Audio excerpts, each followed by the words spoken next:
This episode contains mature themes and sensitive topics. While I think the conversation is deep, important, and rich, it could be triggering for some. Please use your best judgment and assess whether you are in the right state of mind to be exposed to such content at this point in time. Go easy, skip it if you want to, but be gentle and kind towards yourself. I am Anna Seawold, and this is Authentic Parenting, a podcast about personal development in the context of parenting, where I explore how you can find more calm, connection, and joy in parenting through the process of self-discovery and inner growth with a trauma-informed lens. I'm a parent educator, and my mission is to help children by helping parents. The motto of this podcast is raising our children, growing ourselves. Today, how mother loss shapes the parents we become.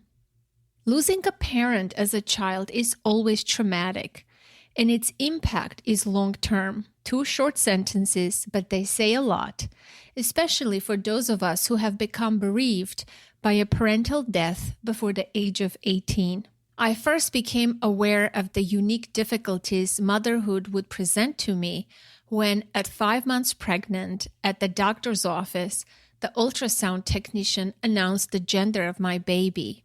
The reaction I had to the news startled the tech, shocked my husband, and left me with a deep feeling of aloneness and despair. How can I be a mother to a girl if I grew up without a mom? It was then that I realized that the journey of parenthood as a motherless mother is going to be fraught with intense emotions, and my dormant grief and trauma are going to accompany me all the way. I am joined by 2 phenomenal women today whom I absolutely admire and adore to discuss the topic of mother loss, how it shapes our identity and impacts how we parent. Hope Edelman has been writing, speaking, and leading workshops and retreats in the bereavement field for more than 25 years. She was 17 when she lost her mother to breast cancer and 40 when her father died, events that inspired her to offer grief education and support for those who cannot otherwise receive it. Hope's first book, Motherless Daughters, which completely changed my life, was a #1 New York Times bestseller and appeared on multiple bestseller lists worldwide. Hope's most recent book, The After Grief, which is a phenomenal book and one of the best books on the topic of grief that I've ever read, offers an innovative new language for discussing the long arc of loss. She has published 6 additional books, including Motherless Mothers, another fantastic book, and the memoir, The Possibility of Everything. Her work has been translated into 14 languages and published in 11 countries. Hope has also published articles and essays in numerous publications and anthologies, including the New York Times, the Los Angeles Times, the Washington Post, Real Simple, Parade, and CNN.com.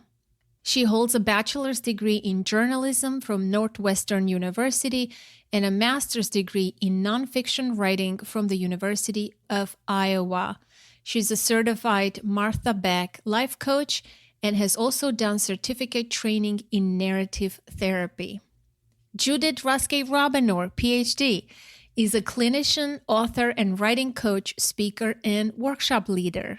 Over the past 40 years, she has specialized in the mother-daughter relationship. Her most recent book, The Girl in the Red Boots, Making Peace with My Mother, is a beautiful memoir, soulful exploration of the mother-daughter bond. In addition to her New York City private psychotherapy practice, she offers remote consultations for families, therapists, and writers. Judy has published dozens of articles for both the public and professionals and has authored 2 previous books, A Starving Madness, Tales of Hunger, Hope, and Healing, and befriending your ex after divorce, making life better for you, your ex, and yes, your ex.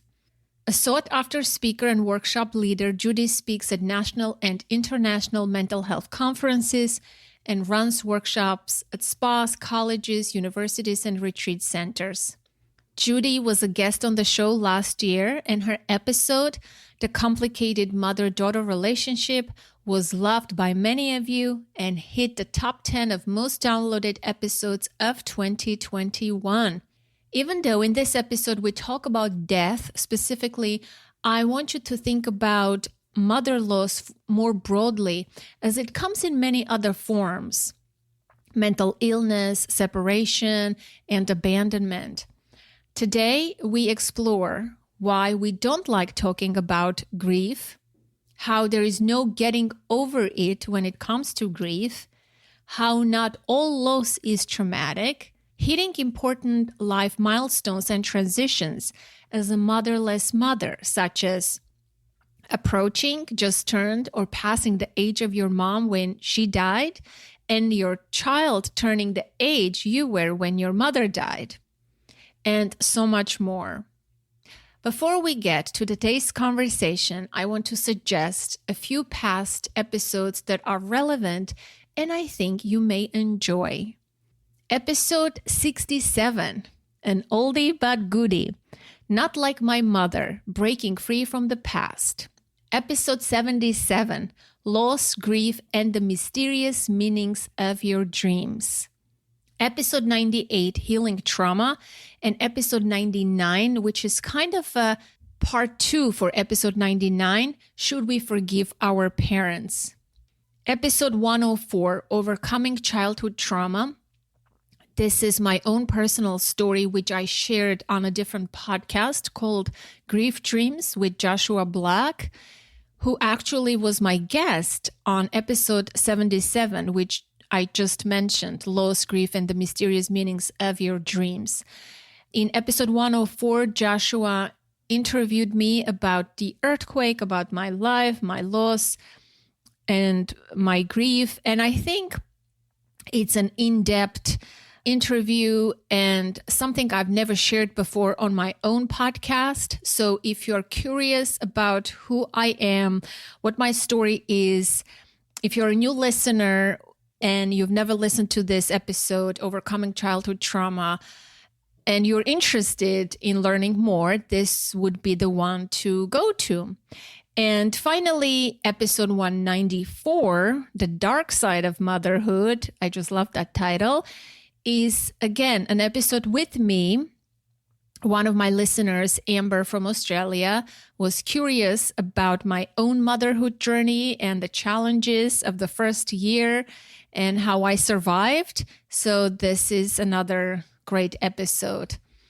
As you can see, these are not happy topics, so take it easy and assess whether you want to listen to them. And now, please enjoy this organic, beautiful, and moving conversation with Hope Edelman and Judith Rabinor. Well, welcome, ladies. I am so delighted and deeply honored to have both of you on the podcast. What I want to say first is I stumbled upon Hope's book in a library several years ago, a few years ago, actually maybe 2018 or 19 even, not that long ago. And when I read it, my whole life came into sharp focus. And I'm just going to leave it at that. I immediately reached out to her and I said, this book just changed my life. And I'm adding this book into the top 10 books that have the most influence on my life, as if it was my story. It was so validating, my experiences, the secrecy, the not talking about the mother and everything. It was just, wow, this book existed and I lived all my life like there was something wrong with me. You're talking about Motherless Daughters, is that right? That was my first book. Yes. Let me clarify. Exactly. I'm talking about Motherless Daughters. And of course, you don't know my story, Hope, but I was born and raised in Armenia. And in 1988, a severe earthquake happened in my hometown. It was the epicenter. And I lost everything, including my 35-year-old mom. And I was 13. So, of course, your work is very, very relevant to my story. Oh, Anna. So when did you find the book? Do you remember? That's what I'm saying. I looked in the emails, I think either 2018 or 2019. Oh, so recently. Very recently. Very recently. Yeah. That book came out in 1994. And I was 17 when my mother died of cancer. And I started writing the book about 10 years later, because there just wasn't anything that acknowledged that you could be a girl or a teenager or a young adult when your mother died. There were quite a few books on mother loss, but they all seemed to assume that you would be an adult when it happened, because demographically that's just more common. But I mean, I found hundreds and hundreds of women who were eager to talk about it because they had not felt that they had permission to talk about their loss earlier. Was that your case too? When you were younger, after your mom died, did your family continue talking about her? No, my case was very similar to yours, your story. I think to this day, no one have ever said my mother's name. I lost my father last year to COVID unexpectedly. And we've never talked about my mom. It was a taboo topic to this day. So how have you maintained a connection to her, or felt close to her, or had an inner representation if your family didn't help you do that? Because children are really at the mercy of the adults to help them continue to feel connected to their moms, or else we have to go do it ourselves as adults. I'm going to say predominantly no, I haven't maintained. And only recent years, I think when I became a mom, that became a catalyst for looking at that trauma and connecting to that trauma. But before then, no, even I never displayed my mom's photograph. I always felt bad. Yeah, I see this so often. I lead retreats. Pre-COVID, they were all in person. Now they're virtual. They'll come back to in person soon, I hope. Retreats for women who've lost mothers when they were young, and also for women who were adults when their moms died. And what I find is that the women who were adults when their moms died are looking for ways to stay connected to their moms. But the women who were young when their mothers died are looking for ways to reconnect with their mom, or connect with her if they were very young when she died. Because if you lost a mom in the 60s, 70s, 80s, 90s, and depending on your family culture, even today, the adults around you may not have talked with you about who she was, given you a sense of who she was as a woman, reinforced your memories of her as a mother, and helped you maintain that bond. So that's the kind of work that we do at the retreats, is to help women connect with their moms through memory and sometimes through imagination if their memories are very limited. Yes, I think my memories are limited. And as time goes by, those memories become fade. They just disappear almost. Right. And I almost never see my mom in my dreams. That's also another aspect. And, you forget the person, their features, their voice. And that's sad. I think it's that reoccurring loss, almost ongoing. Yeah. And reminders of when she's not, all the times that she's not there, the things that you don't have, the information that's missing. And in your case, Anna, too, you had a very sudden and traumatic loss. And so there was a lot of trauma around that loss. And when I was writing The After Grief, which is my most recent book, I stumbled upon the work of Ted Ranierson up in Seattle. He's a psychiatrist who works with individuals who have lost loved ones through traumatic or violent and sudden means. And he has a program called Restorative Retelling, and it completely reshaped the way that I think about grief. Because so many of us, even if our moms died of cancer like mine, there was a very steep decline at the end, and I was there for it. And it was a trauma for me to watch my mother deteriorate so quickly. And he talks about how it's hard to do the healing work of grief if there's a trauma in the way, because every time we try to get to the grief or the sadness or the sorrow, we bump up against the trauma, and we have trauma responses. The human condition, says, I don't want to go to that place that hurts me or where I get so destabilized. And so we avoid the trauma, but by avoiding the trauma responses or any of the triggers that might re-traumatize us, we don't get to the grief, which is what allows us to get to the good memories and a lot of the healing and the reconnection. So there's layers, is what I'm saying. And not only did you lose your mom, it sounds like you lost so much at the same time. I lost so much all in 11 seconds. Yes. I lost my home. I lost relatives, my young cousin who was 6 years old, my aunts, teachers, classmates, neighbors, all in one day, in one moment. And needless to say, life was never the same. And I was never the same. But, I was talking to Judy yesterday about this, that not all loss is traumatic, but all traumas have grief with it. And you're right. Like, my mother's loss is a trauma for me. My father's loss is just a loss that I'm grieving. And I can feel the difference now as an adult, having gone through so many other significant losses in my life. I know the language of grief and loss very fluently. I speak 5 languages fluently, but I'm going to add the language of grief as number 6. And people don't talk about loss and grief, especially in this culture. And where I come from, it's completely different.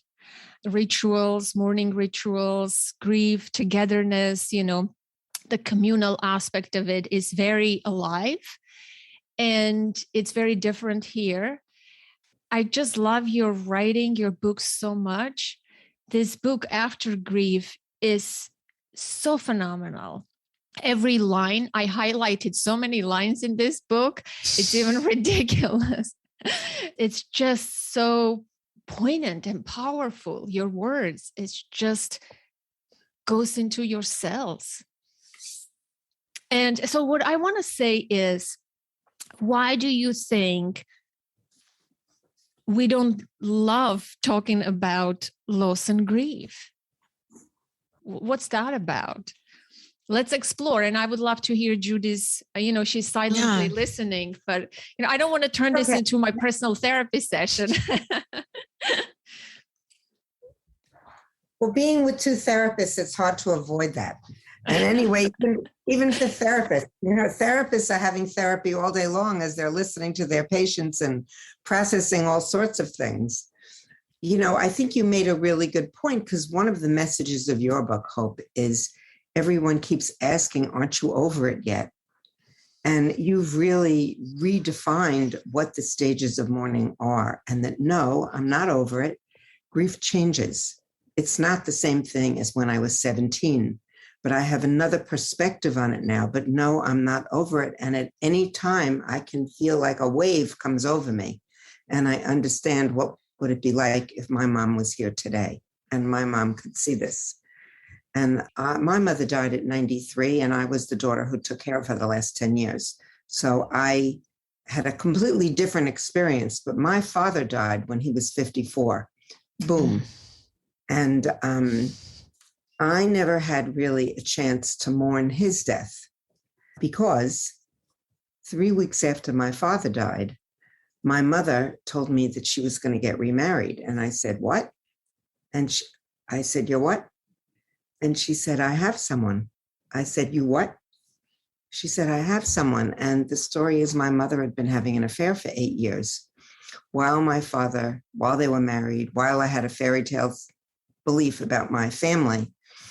And I became obsessed with finding out who this man was, being angry at my mother. Being angry at my mother replaced grieving for my father. And therefore, it all hit me many years later.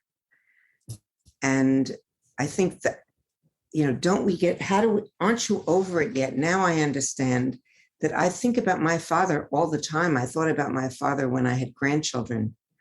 What would he think to see me like having children and having grandchildren? And these are all important markers for us to allow ourselves to embrace our parents and feel like they're inside of us one way or another. And no, you never really get over it. It's sad to feel like my father isn't here anymore. Didn't get to see any of these milestones in my life. Yeah. Every Tuesday afternoon in Pacific time, evening on East Coast time, I run Motherless Daughters community calls where anywhere between 50 and 100 women show up live.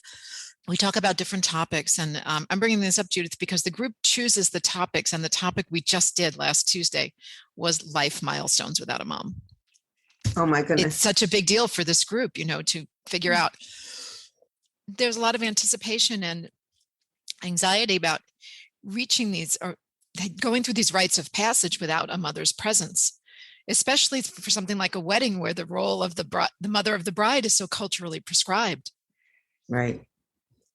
And also we talked about ways to work that lost parent into the day so that they can be a presence instead of an absence. And it's very, very significant for this population. We talked about graduations, we talked about weddings, we talked about the transition to motherhood. That's huge. We talked about getting your first job, losing a job, getting divorced, going through menopause, becoming a grandmother, all the way through.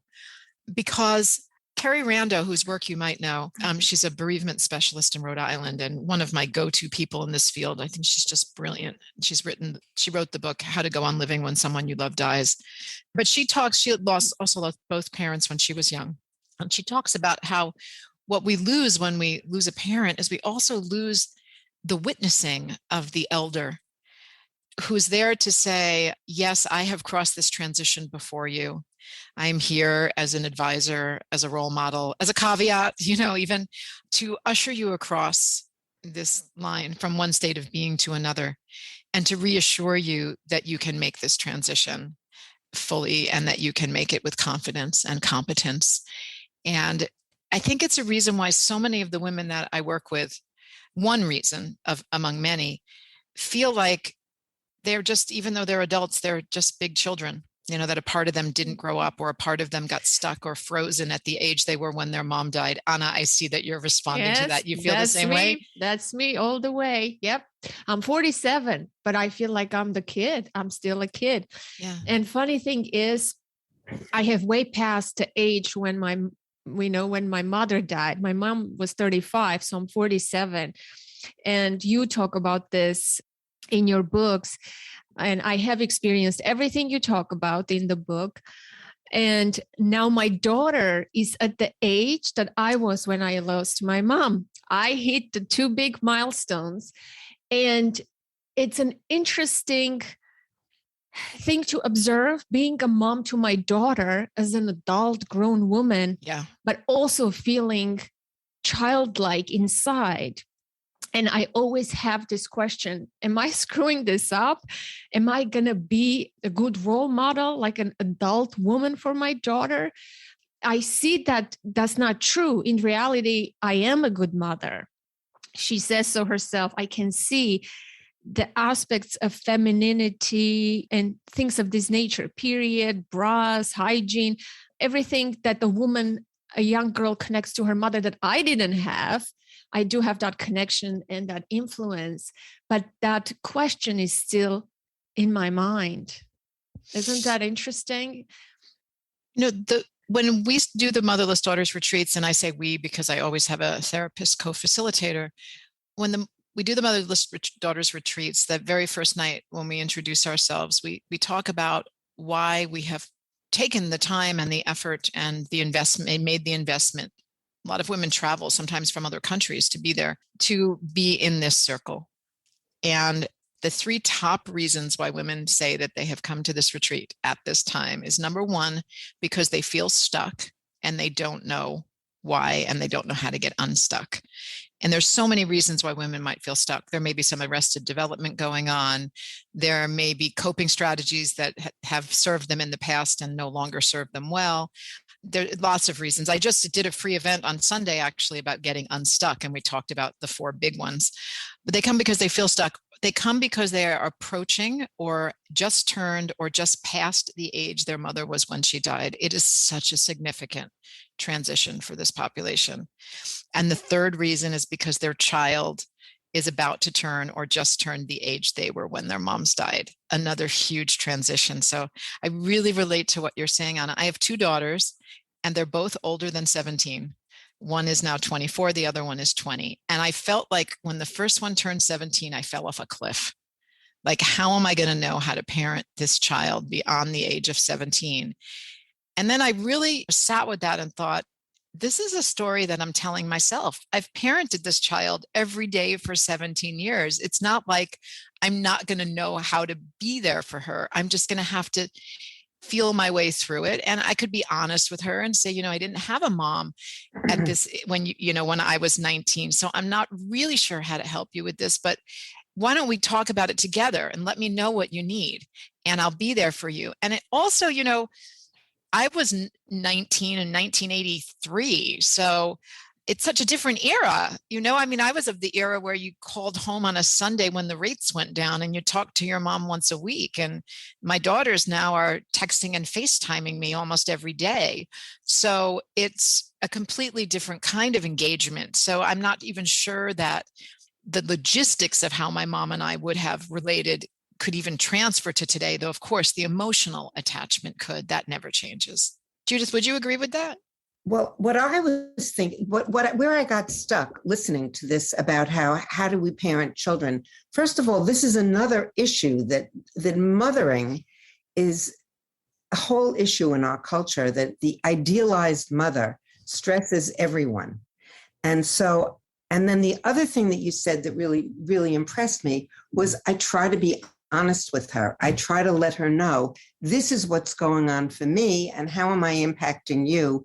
And we have so much more psychological wisdom in the culture altogether. Kids grow up knowing so many psychologically astute things just from watching programs and from having parents who are more psychologically tuned in. I think what you said is that you grew up when things were not talked about, and we're living in the opposite culture. Everything is being talked about all the time. Little kids now worry, are you going to get divorced when the parents have a fight? Because they know so many other kids whose parents are divorced, whereas in my generation, and probably both of your generation, people were afraid to even mention that word. That word is not supposed to happen. Now it's normative.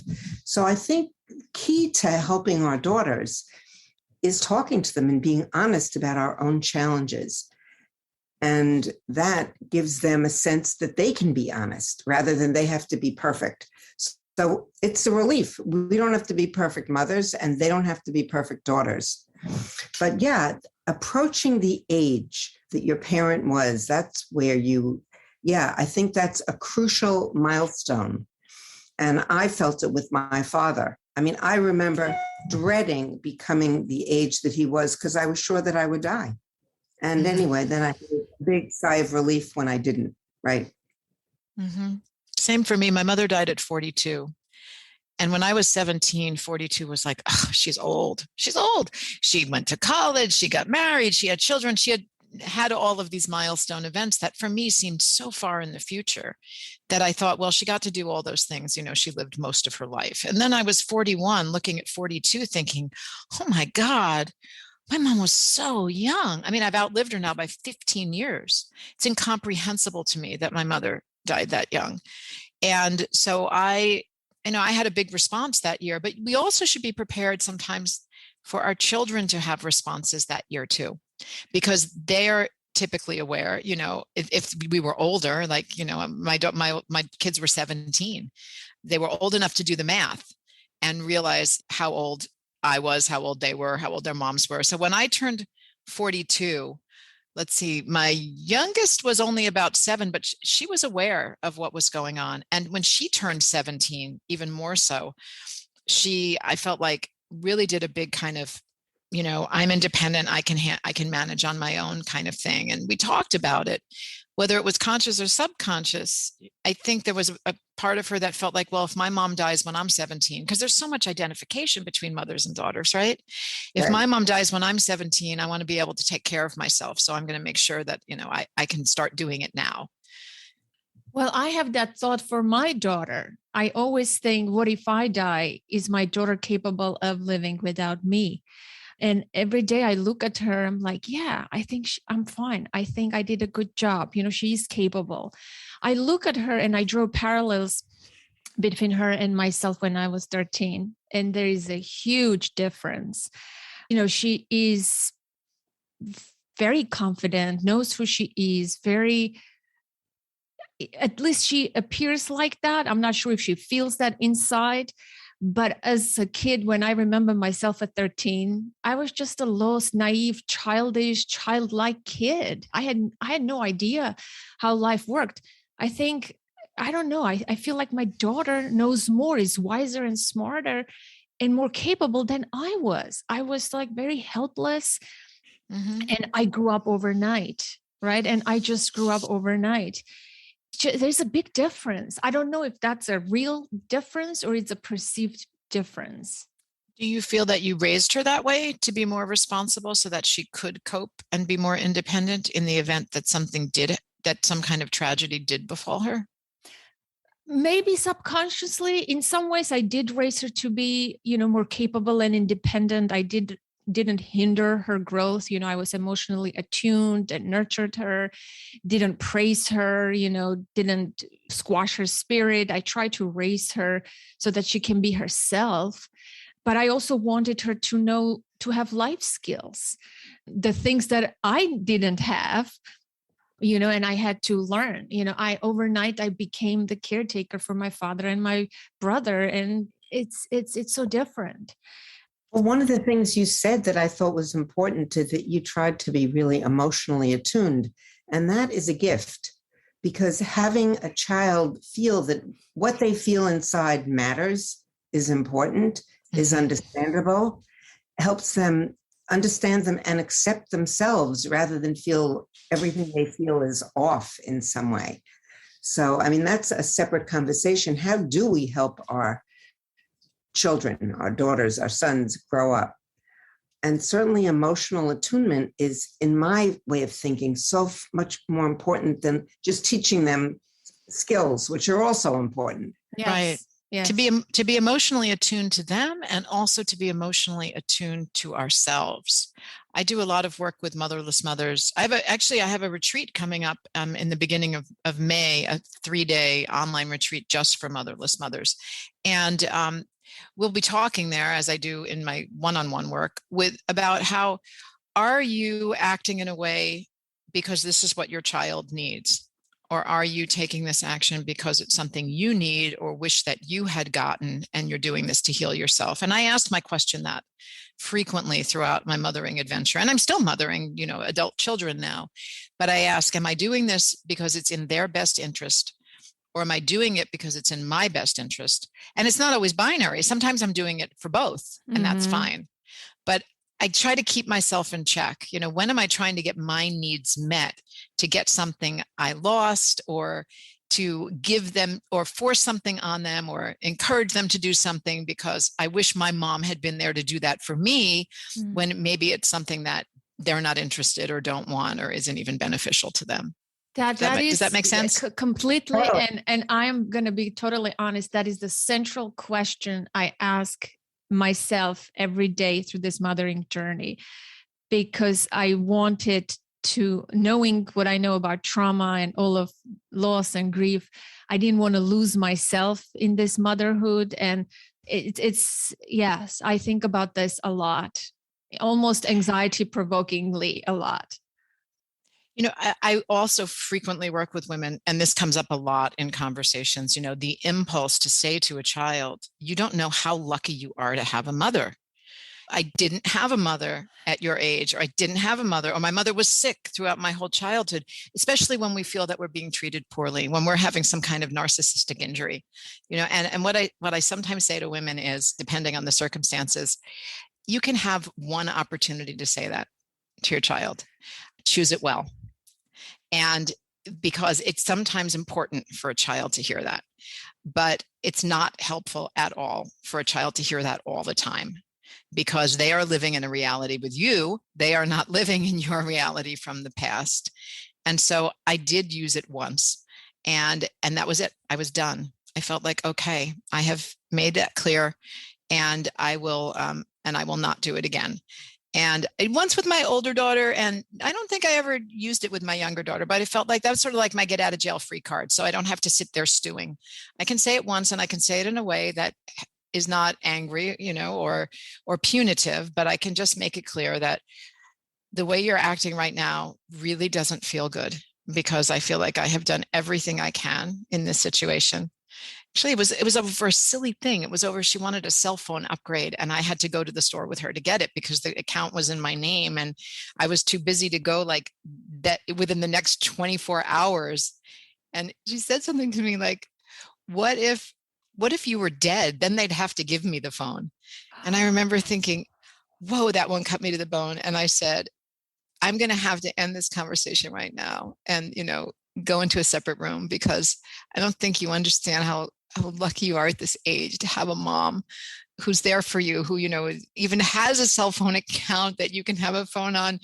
And saying that to me was just, I can't handle that. And so I used it once, and I don't ever have to do it again. And I think she was also old enough to hear me. Shouting that at an 11-year-old is really not a productive way of getting your point across. But explaining it to a 16 or an 18-year-old sometimes can balance the scales a little bit, so that, just keep them in check. But then, the whole one of the biggest tasks of adolescence is to develop an independent identity. And that often involves a lot of pushing against the mother. Although I personally feel this culture condones way too much of that.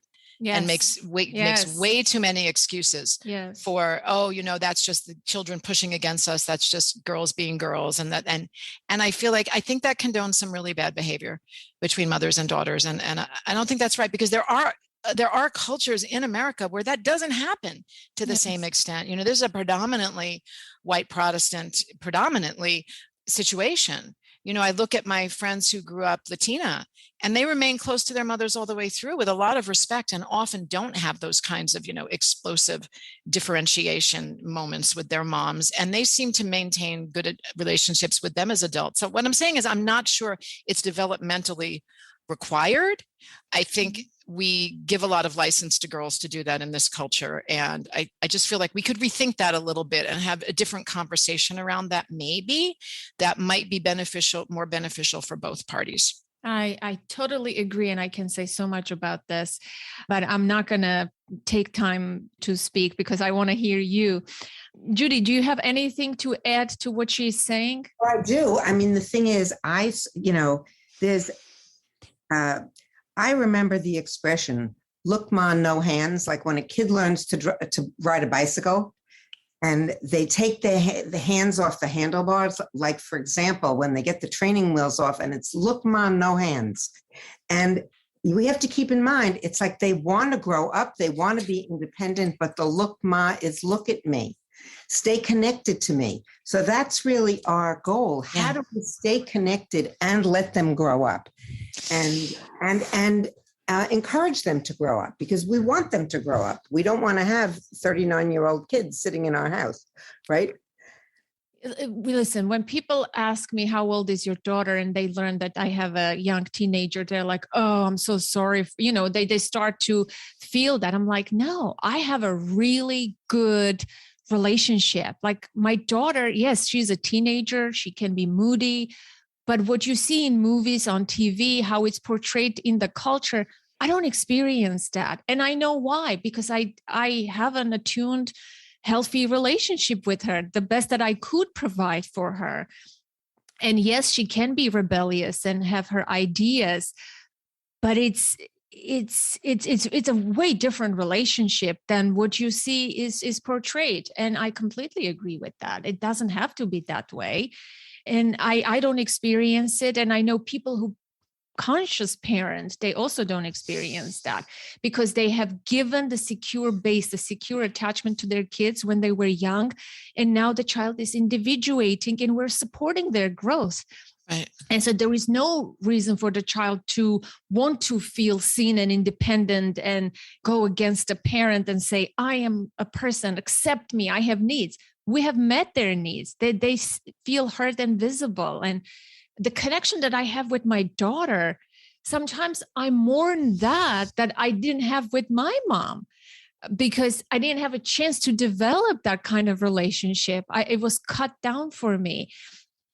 What could have been possible. It's just incredible. There's the cultural message is that teenage girls in particular need to differentiate from their mothers, develop their own identity. I think there's not enough conversation around it's okay to be like your mother in some ways. If in fact you do admire some of her qualities. I'll tell you, like you, Anna, I loved having teenage girls. It wasn't always easy. They did a fair amount of pushing against me, but they were so interesting. And we could have higher level conversations, and we could do things like go to plays together and have discussions about it, or read the same books and watch movies together, that weren't only animated. I mean, there were years where I only saw movies that were animated. And every Disney movie with the missing mother, right? But I loved, when they became teenagers. So I didn't have that, I've got teenage daughters kind of thing. I mean, yeah, it wasn't always easy. It was a new set of difficulties or challenges, I'll say, because I don't like to think of my kids as being difficult. I love being their mom. I loved being their mom. But yeah, I always heard too, oh my God, you have a 13 and a 16-year-old. Good luck. You're really in the thick of it. And I thought, I mean, yeah, it's challenging at times, but I love hanging out with them. We did great trips together. We had a good relationship. So I don't really buy into the whole thing. Relationships are challenging inherently. And if you view your child as that you are in a relationship with your child, I see no different than any other relationship. Why should it be different than any other relationship? It's when the parent wants to do the parenting thing as a verb, not as a relationship. That's where things get murky. When you want to control, the outcome, when you want them to perform, when you want them to do certain things so that you can look good in the society, or your self-esteem can go high and your self-worth. I think that's when things get complicated. But if you see them as an individual, separate, unique human being, and you treat them like that, you enjoy being in a relationship with them. Yes, there are conflicts and things like that. But, and my husband often says, she said that to you. Are you going to just sit there? I'm like, yeah, because I'm the parent. I'm not taking it personally. She's a kid. She can rage. She can say hurtful things even. I'm not going to respond to her. I'm not the child. I'm a grown, mature adult, and I can see and understand where she's coming from. And she's developing cognitively. She's developing emotionally. Some of my funnest moments now with my adult daughters are when they remember something they did when they were teenagers, and they stop and they say, whoa, that was really mean. I'm sorry that I was so mean back then, because they're capable of revisiting and, changing their perspective as well. But something you said, Anna, about not taking it personally really resonated with me. When I was writing Motherless Mothers, I remember interviewing a woman. She was a friend of mine. My kids were little when Motherless Mothers came out. You can see their tiny little munchkins on the cover of this book. Now they're 20 and 24. This is a younger, she's 20, she's 24 now. But I was interviewing a woman who had children who were teenagers at that point. And she said to me that she wanted to share just a nugget of parenting wisdom. And I think about this all the time, and I pass it on whenever I can. She said, I learned that 90% of parenting is showing up consistently with a good attitude. And then I had teenagers, and I added that other 10% is not taking things personally. And so my objective as a parent was to show up consistently, to be that anchor for them with a good attitude, as best as I could show up, and not take things personally when we had arguments or pushes and pulls. And I do have to say, though, that worked for me. But there are parents out there who have children who are really struggling. They're struggling with mental illness. They're struggling with addictions. They're struggling with other circumstances. And for those children, of course, we want to do more than show up with a good attitude and not take things personally. So I just want to acknowledge that I didn't face those kinds of difficulties as a parent. And I feel really fortunate. And because I work with women who do face such struggles with their children. And that is a very different and harder parenting situation. Yeah. Judy, what would you say about your relationship with your daughter? Well, my daughter is now 46. And so I've been through many phases of this, but I have to say my daughter, when she applied to college, I went to the University of Vermont. She applied to the University of Vermont. She got into the University of Vermont. And a month before it was time to go, she said, you know what? I think I want to go to the University of Colorado. Well, I took 3 deep breaths and had a big conversation with her. And let me tell you, the end of this story is she went off to the University of Colorado. And I felt that she had to do this, that she didn't want to go to my alma mater. She didn't want to be in my shadow. P.S., fast forward 20 more years, my daughter is now a psychotherapist. She went back to school and got an MSW. My easiest part of my relationship with her is talking about our cases. In the beginning, when she started a private practice, she'd say, I know this isn't really kosher, Ma, but can you be my supervisor? I said, yes, get a regular supervisor and I'll pitch in whenever I can. Call me whenever you have a crisis. It's really hard to get started. And to my surprise, 3 years ago, she wrote a chapter in a book, and guess who her editor was? Yours truly. And now she's writing a book. So what can I say? People do go through cycles where they don't want to follow in their mother's footsteps. Right. And I think the advice you gave about show up, be patient, take a breath, don't overreact, just listen, realize this is not the last step. Nothing is the last step. That's the most important thing. My daughter told me yesterday, we were having this conversation. She's like, Mom, you're a good person. You're actually a good mom. I said, tell me more about it. I want to hear this, right? She's stroking my ego. She says, a lot of my friends are not close to their mothers. They can't talk about anything with their moms. And she named a few names. She said, and some of my friends, their moms are in their life too much. It's like they are friends, best friends. And I don't think that's right. What we have together, I think, is the right balance, Mom. And I said, holy cow. I said, yes, I nailed parenting. It was such a big moment that she can realize that, yes, I am the parent, but I'm also available and friendly and kind and nice. But I also am an authority and a leader and someone to look. There's a distance where, I'm not her friend. Of course, right. I'm not her friend, even though we wear the same jacket. We wear the same clothes now. We, we're the same size and she's my height now. But it touched me so much that I said, you know what? I did a good thing. I think I'm a good parent. It gave me so much validation just to hear from her that statement. That's a very mature 13-year-old. I'm to be able to have that awareness. She was a very mature kid. When you asked me, did you raise her like this to be independent? She was a very mature kid from a very young age. She was like this old soul, and of course you treat her like that differently. And yeah, she's very mature. I think we should acknowledge and celebrate those moments and share them with each other too, because they're important moments in our own parenting journey. And recently, my younger daughter's in college, and she called me up and said, hey, Mom, I want to tell you something. She's in a leadership training program at her university. And she said, in today's training session, we had to write a short piece about a leader whose style we admired. And I wrote about you. And I just started crying on the phone because my family's been going through a very tumultuous 2 years. My former husband and I are going through a divorce. And I just felt like, I've not really known how to steer things properly. It's a lot of choices made in game time. And I just thought, oh, okay, I guess, I'm just going to take that as validation that I'm doing something okay here. It's like, it just quelled some of my self-doubt or my own concern about parenting. And then my older daughter, who's hilarious and really has a way with words, recently told me, I was talking with, she said, I was talking with my sister, and she said, thing is, Mom, we don't really need you for that much anymore in the day-to-day. Basically, what we need is to be able to call you up and complain about things that you can't fix. And then you say, that really sucks, and we feel better. And I noticed how often we actually do that. And I thought, she's right. It's like 70% of my parenting now. I mean, 30% is, we really do support each other, or they come to me for advice. And even if it's just, like a FaceTime from a dressing room, like which of these shirts should I buy, or questions about health insurance and whatever it is.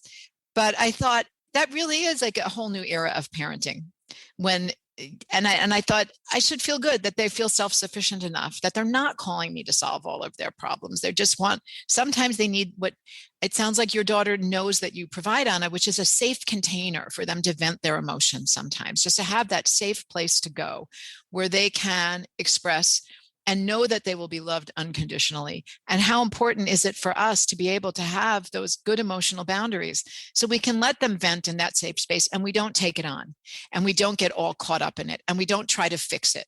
And we just be there for them, again, showing up consistently with a good attitude and not taking it personally.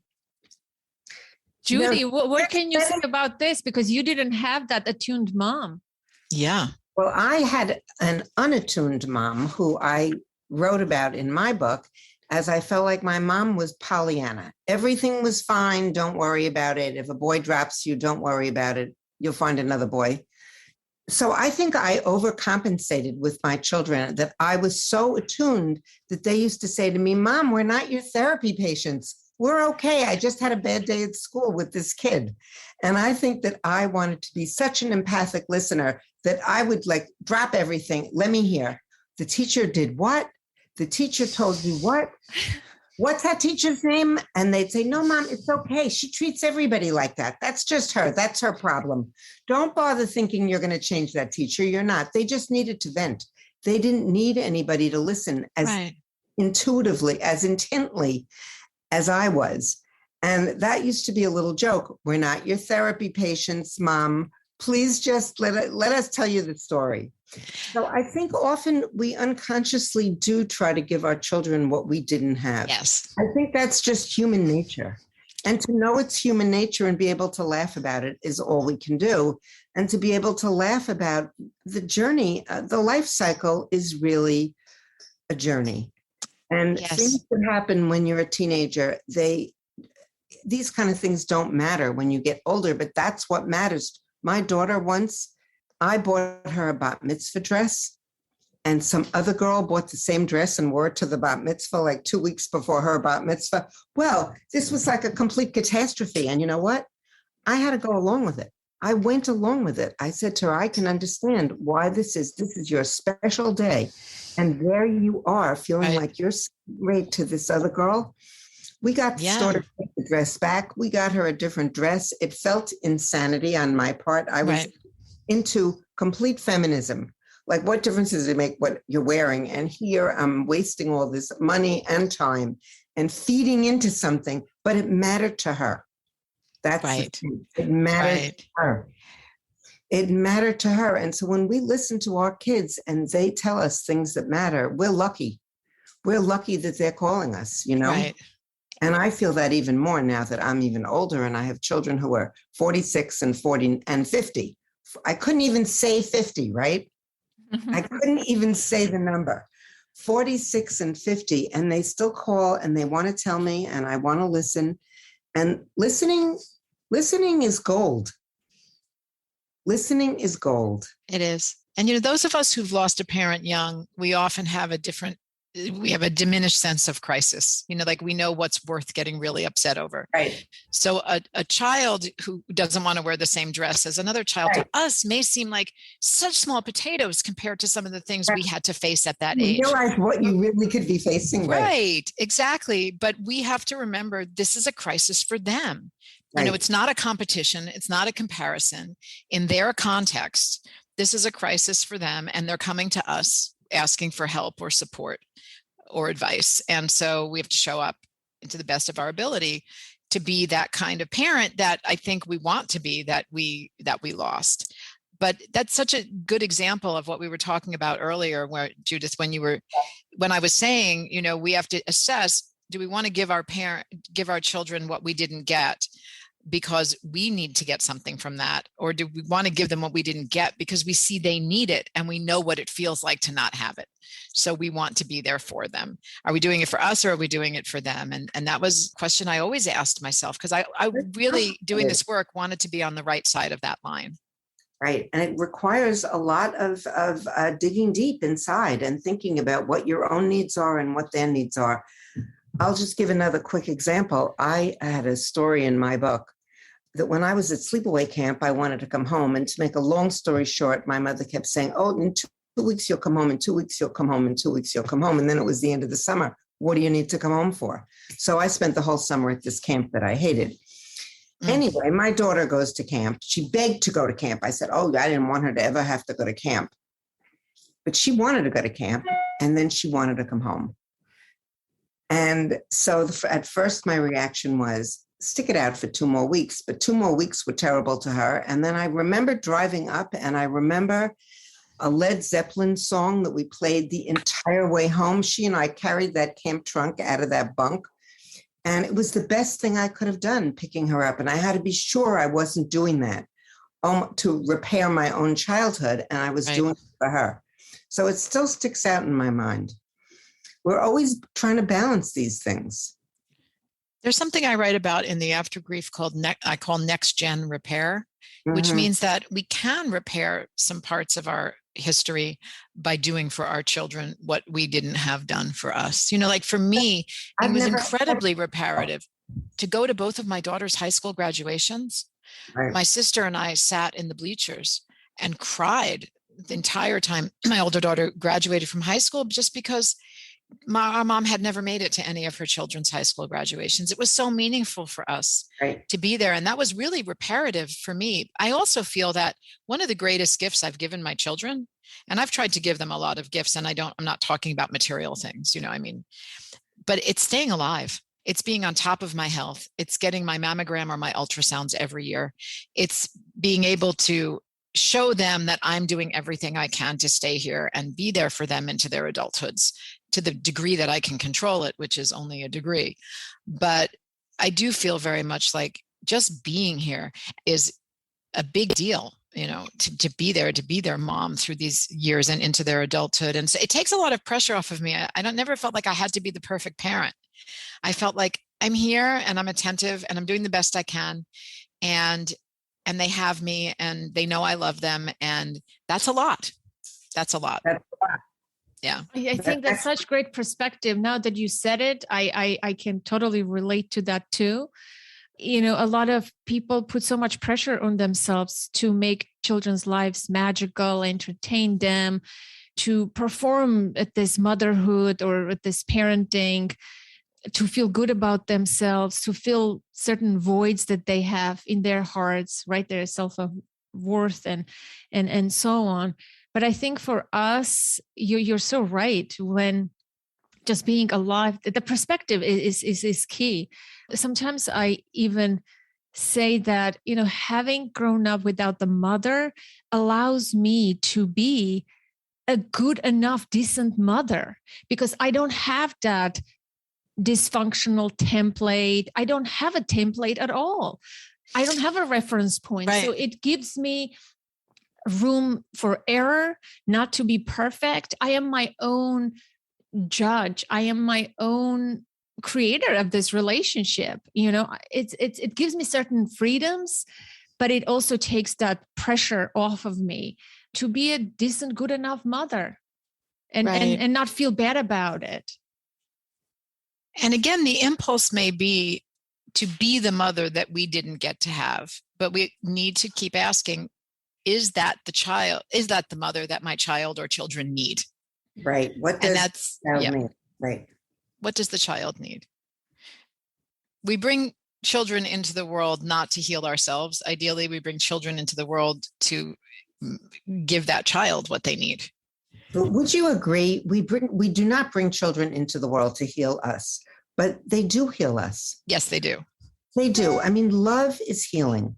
To love a child is so special. But it could also be traumatizing. Both things are true.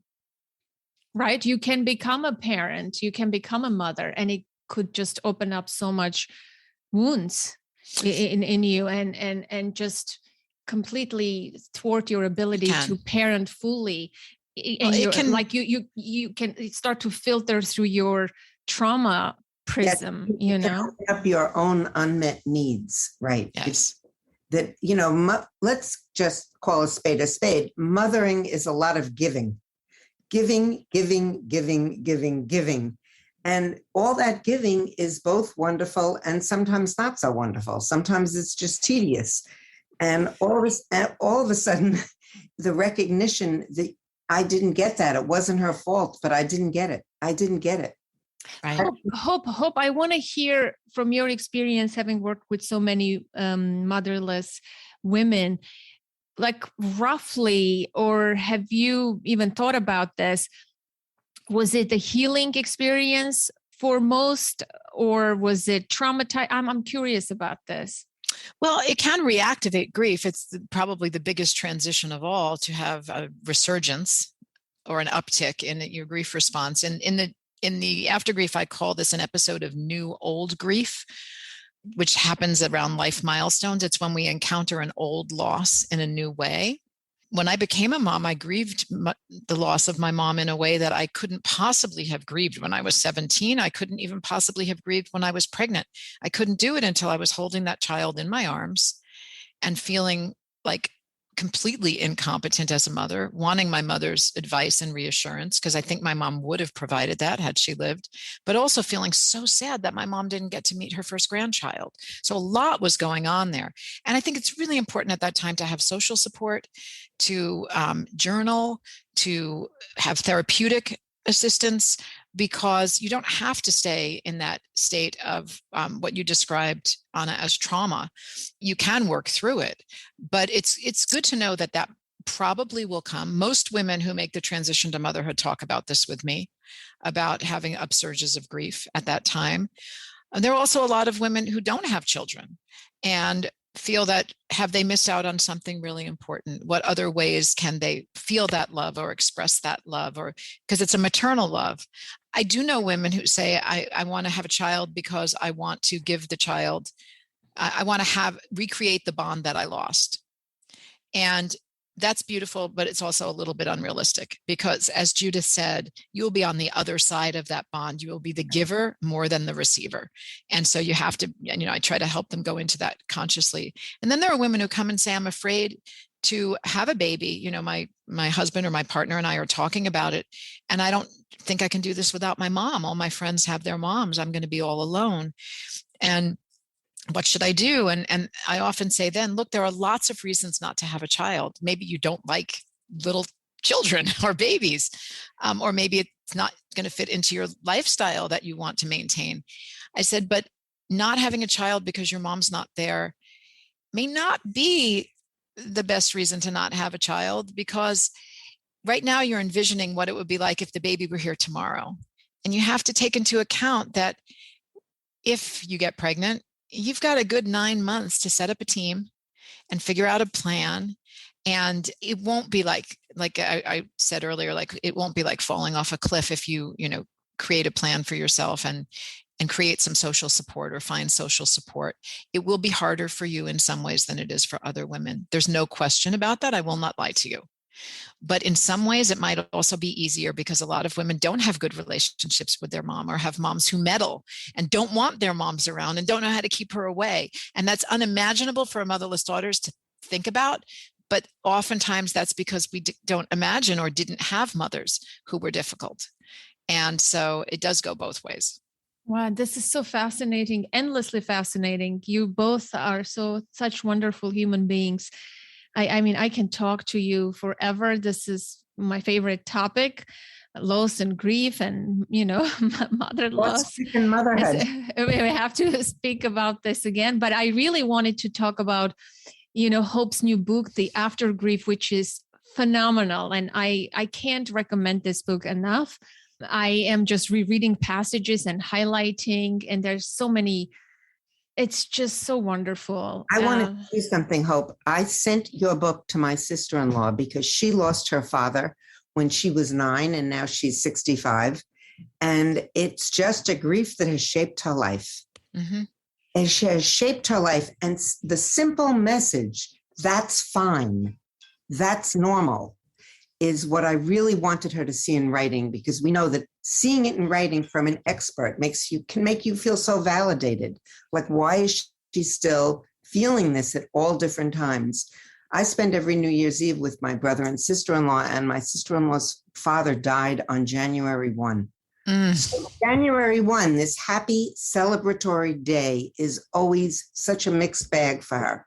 And that's just an example of what this is like for so many people who lost a parent, father or mother in childhood. I have sent your book to a few different people, including your cousin. I sent her the book too. Anyway, it's a wonderful book. Thank you. Thank you so much. One of the best books, if not the best book on grief. You dismantle so many things. I mean, I would love to have the opportunity to talk about this book on a different interview, if that's possible. Sure, let's do it. We have to do it. Want to thank you both for being present today, for your time, for your wonderful, heartwarming stories, for your wisdom. This was a treat. I am just so happy, like beaming from inside. It was fun. Thank you for having us. It was a pleasure. It was a pleasure. That concludes today's conversation, my dear listener, and I hope you enjoyed it. I always love having more than one guest on the show. It makes it rich, lively, and more dynamic. Did you resonate with the content of this episode? Did you find it interesting? Do you know someone who can benefit from this information? Please be sure to share this episode with them. If you're interested in the topic of loss and grief, I cannot recommend Hope Edelman's books enough. They are phenomenal. As I said before, The Motherless Daughters changed my life. I really enjoyed The Motherless Mothers, and The After Grief is just fantastic. I just finished reading it, and I'm going to recommend it over and over again. It's eye-opening, life-changing, comforting, and so validating. As always, I would love to hear from you. Get in touch. You can send me a note to the email info@authenticparenting.com. You can call the number 732-763-2576 and leave a voicemail. And for you, my international listener, I have a free tool on the contact page of my website. Go to authenticparenting.com/contact and access it. If you enjoy the podcast, you can help us out by leaving a review on Apple Podcasts, or you can rate the show now on Spotify. It takes only a few seconds, and I would really appreciate it. Consider becoming a patron on patreon.com. Patreon is a place where creators, artists, podcasters get support from their fans. And you, my dear listener, are a fan of the show.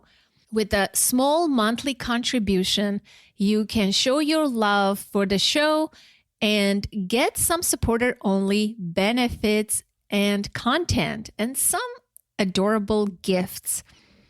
You also get exclusive access to me. Go to patreon.com/authentic parenting or click the link in your show notes to learn more about Patreon. You can find the show and follow it wherever podcasts are played: Apple Podcasts, Google Podcasts, Spotify, Amazon Music, Pandora, and elsewhere. And you can connect with me on Instagram, the only social media platform that I use. Until next week, connect to the present moment, to yourself and your children. I am Anna Seewald. Thank you so much for listening.